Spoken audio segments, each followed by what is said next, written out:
Hola a todos, en el video de hoy les vamos a presentar las 4 revoluciones industriales y para comenzar nos vamos a adentrar en lo que fue la primera revolución industrial. La primera revolución industrial nace en Gran Bretaña a mediados del siglo XVIII, es decir, entre 1760 y 1850. Esta se da gracias a la existencia de una monarquía liberal y no absolutista que consiguió evitar el panorama de las revoluciones que se estaban extendiendo en otros países. Gran Bretaña quedó libre de guerras, ya que aunque estuvo involucrada en algunas, estas no se realizaron en su territorio, y esto se unió con un sistema de moneda estable y un sistema bancario bien organizado, que básicamente se dio gracias a la creación del Banco de Inglaterra en 1694. La primera revolución industrial trajo consigo transformaciones científicas y tecnológicas, entre estas el motor atmosférico utilizado para generar energía, la máquina de vapor, la máquina de hilado, los primeros barcos de vapor y locomotora, el telégrafo por Samuel Morse en 1836, pero realmente el legado de esta primera revolución se da de pasar de una producción manual a una producción a gran escala, es decir, a una producción industrial. Se pasa de talleres artesanales a grandes fábricas de producción, es decir, que los talleres artesanales se reducen a su máxima expresión y hay una transformación del sistema productivo. Las modernas máquinas pasan a ser propiedad del capitalista, lo que hace que surja una clase obrera y por consiguiente un proletariado. El carbón comienza a ser un nuevo tipo de explotación para generar energía. Además, se dan reformas en la agricultura y se sustituyen los cultivos dispersos por concentraciones cerradas y ordenadas. Hay una mecanización del proceso productivo, pues el tiempo comienza a valerse como oro y ahora se cambia toda esa modalidad para aumentar todo el tiempo la producción de las fábricas. Y después de conocer la primera revolución industrial, vamos a seguir con esta segunda fase, que es la segunda revolución industrial, que sucede en el periodo de 1850 y finaliza en 1970. Esta es la segunda fase de la revolución que inició en Inglaterra, en donde se continúan con el perfeccionamiento de la tecnología de la primera revolución industrial. Esta es una segunda fase porque nunca hubo una ruptura con la primera, es la continuación. Entonces, una gran diferencia con la primera es que en esta revolución se incluyen más países, participan más países, entre los cuales tenemos a Inglaterra, a Estados Unidos, a Francia, Alemania y al final de la revolución también entra Japón. Una de las características más importantes es que esta revolución se expande por Europa occidental, tiene un mayor alcance que la primera. Y ocurren varias transformaciones científicas y tecnológicas. Hay nuevas fuentes de energía como el petróleo y la electricidad.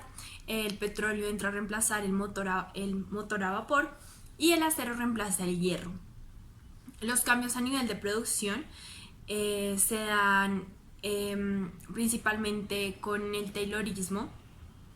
Es un pensamiento que desarrolla una línea de organización científica del trabajo. Frederick Taylor es el autor y creador de este modelo de pensamiento en donde se aplica la ciencia a procesos de taller para mejorar la productividad. Esta nueva organización tendrá un impacto en la producción y las relaciones establecidas y en el desarrollo de los sistemas de formación y la orientación profesional. Este modelo se caracteriza por la selección del trabajador que mejor se adapte a las tareas. Se busca perfeccionar los conocimientos y habilidades del trabajador para poder también optimizar el tiempo, por eso es que se le da una tarea en específico y se profesionaliza un poco a este trabajador.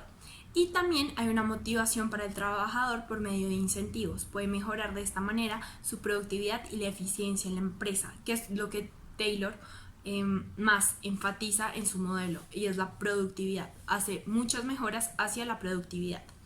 Otro teórico que también encontramos en esta segunda revolución industrial es Henry Fayol en 1916 con su teoría general de la administración.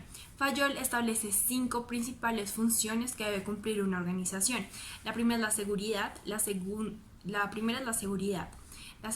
es la producción, la tercera es la contabilidad, la tercera es la comercialización y la quinta es la administración.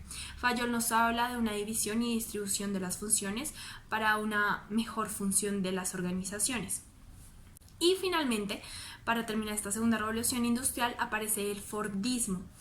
El Fordismo, por Henry Ford, nace en la industria del automóvil y nace con una línea nace con su línea de producción, en donde para Ford debe desaparecer el obrero cualificado, el obrero con conocimientos, y se convierte este obrero en una máquina pensante.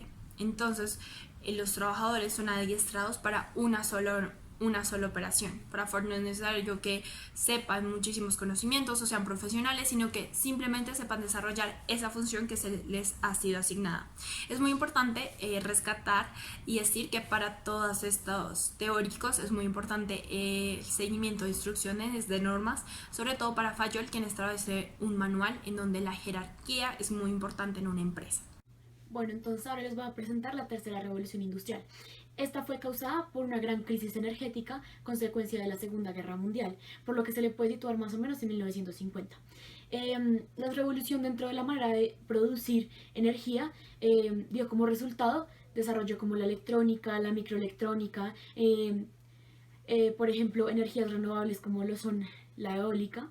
Y esto lleva a que haya una revolución no solo en la parte tecnológica, sino también en la parte informativa y de las comunicaciones. Entonces ahí aparece Internet, quien fue un factor muy importante, pues llevó a que las personas se comunicaran y hubiese una interconectividad global mucho más grande. Asimismo, entonces cambian los sistemas tradicionales de producción debido a estos cambios tecnológicos. Empiezan a surgir entonces máquinas de control numérico programables, las cuales empiezan a ser utilizadas como herramientas de producción a gran escala. A grandes rasgos, la tercera revolución industrial trajo consigo cambios en la empresa como la potencialización de el individuo como capital humano. Entonces ya se le da un factor mucho más predominante a las personas, a la cooperación, a la solidaridad, a la manera en la cual las competencias son valorizadas. Esto lleva entonces a una descentralización y autonomía del empleado. ¿Por qué? Porque las personas son más conscientes del trabajo que deben realizar y lo hacen de una manera mucho más autónoma. Y hay una evolución entonces de la producción organizacional, esto pues, gracias a la nueva organización que trajo consigo los cambios tecnológicos y también informáticos. Y bueno, finalmente dentro de esta época es muy importante destacar la teoría de Mayo, la cual se centró en los recursos humanos, perdón, en las relaciones humanas. ¿Esto por qué es tan importante? Porque él descubrió que sí había una determinación del carácter psicológico dentro de la producción. Entonces, por ejemplo, los grupos informales de trabajadores tenían un impacto mucho más fuerte y a mayor escala que los grupos formales. A partir de esa teoría se empiezan a generar muchas más teorías de las relaciones humanas, entonces como dije hay un factor mucho más predominante dentro del individuo y sus relaciones. Después de toda la explicación de la tercera revolución industrial, es importante seguir a la cuarta revolución industrial. Para esta revolución es necesario saber que se hace una fusión entre lo físico, lo digital y lo biológico, lo cual da al surgimiento de las nuevas tecnologías, tales como la hiperconectividad, el Big Data y el Internet de las cosas. También se crean los sistemas ciberfísicos, que son los dispositivos que empiezan a integrar las capacidades de computación, almacenamiento y comunicación para controlar e interactuar todos los procesos físicos. También se crean las micro y nanoscale technologies y la tecnología macroescala, que empieza a desarrollar los sistemas conectados con otras organizaciones e industrias. A partir de esto, claramente surgen las nuevas teorías de administración, que son las más contemporáneas. Entonces, la primera es la teoría de la población ecológica, la cual dice que la mejor forma de organización es la que consigue adaptarse. Luego está la teoría del costo de la transacción, la cual busca minimizar los costos de la transacción. La tercera es la teoría de los recursos y capacidades, la cual dice que la mejor forma de organización es gestionar de manera correcta los recursos y las capacidades entre los trabajadores. La cuarta teoría es la teoría de la agencia, la cual dice que la agencia debe actuar a favor de los intereses de la organización. Y quinta está la teoría de los sistemas adaptativos, la cual dice que la mejor forma de organización es la que permite ajustes continuos de sus elementos entre sí y en su entorno.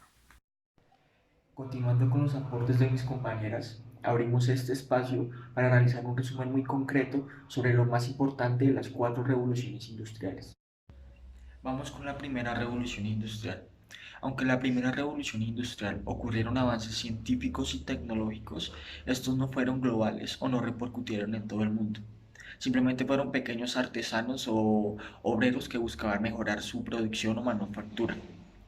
En la primera revolución industrial, algo que sí es primordial es que cambia por completo la figura de empleado y empresario, dándole un papel primordial al empleado en la forma de la empresa o en la industria. Y empezamos a ver cómo la empresa o la industria o el mismo empleado empieza a generar riqueza. Los inventos más destacados de la primera revolución industrial fueron la máquina de vapor y la explotación del hierro y del carbón. Entonces vemos como el hierro y el carbón fueron los elementos más explotados y primordiales de la primera revolución industrial. Vamos con la segunda revolución industrial. En la segunda revolución industrial cambia por completo toda la industria. Empezamos a ver cómo Henry Ford y Taylor y diferentes autores empiezan a buscar la mayor productividad por medio de forma científica, en la que se mide al trabajador por medio de sus movimientos, por medio de su tiempo y tratando de reducir por completo la menor productividad posible. Así que en resumen, vemos cómo el trabajador empieza a volverse mucho más mecánico y pierde por completo toda autoridad, porque empieza a generarse un mercado mucho más amplio en la que las grandes industrias piensan es en producir más y a gran escala. Por lo tanto, vamos con la tercera revolución industrial. La tercera revolución industrial, luego de una crisis energética, las empresas empiezan a buscar una nueva forma de organización, una nueva forma de evolución. Así que es como tal que encuentran que la mejor forma es potencializar al trabajador. Vemos como tras todo lo que venía la consecución de la segunda revolución industrial, se generan y se crean sindicatos, priorizando en sí los derechos y la seguridad del trabajador, que es lo que vemos en la tercera revolución industrial, en la que el trabajador toma un papel de nuevo mucho más importante, volviéndose una persona profesional y especializada en una sola tarea,